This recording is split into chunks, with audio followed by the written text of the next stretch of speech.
Alors, vers la fin du film Gone Baby Gone, que nous avons visionné en classe, nous devons faire face à un grand dilemme éthique. Et puis, plusieurs personnes sont divisées et il y a plusieurs opinions sur le sujet. Mais personnellement, si j'étais le personnage principal, Patrick Kenzie, j'appellerais la police.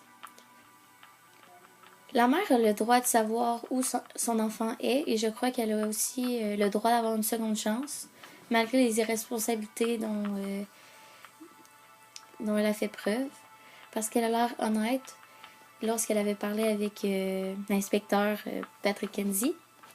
Mais je pense que c'est surtout la tante qui aurait le droit de savoir et que la petite fille est en vie parce que c'est elle qui a engagé les inspecteurs privés, puis je crois que vraiment toute la famille aurait le droit de savoir.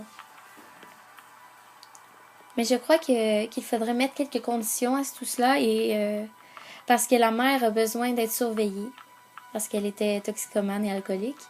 Donc, il faudrait qu'elle aille faire des thérapies dans un centre de réhabilitation.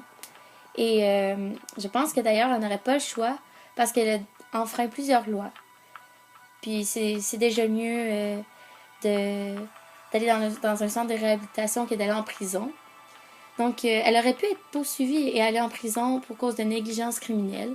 Donc, elle a laissé sa fille seule dans l'auto pendant qu'il faisait hyper chaud ou pendant que... Ou elle est allée souvent dans un bar en la laissant toute seule à la maison devant la télé. Donc, c'est vraiment la négligence criminelle.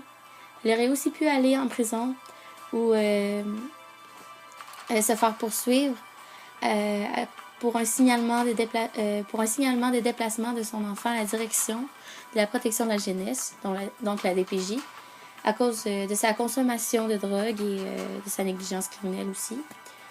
Et tout simplement, elle aurait pu aller en prison à cause de méfaits publics parce qu'elle a donné un faux alibi à la police ce soir de l'enlèvement.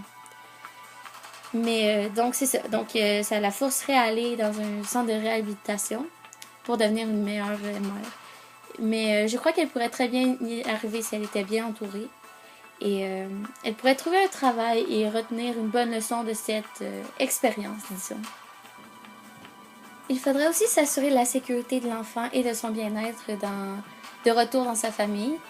Ou sinon, si c'est le cas contraire, il faudrait être bien sûr de trouver une bonne famille d'accueil parce que elle ne pourrait pas rester avec sa mère si elle continue dans les mêmes conditions qu'avant. Donc, personnellement, si j'étais le personnage principal, j'avouerais le tout à la police. Surtout par obligation légale, parce qu'il faut suivre un code lorsqu'on est un inspecteur ou un policier qui s'appelle le code de déontologie. Et ça veut dire qu'il faut respecter les lois en étant policier et il ne faut pas cacher ça, disons. Mais malheureusement, dans le reste du film, le personnage principal ne suit pas toujours le code.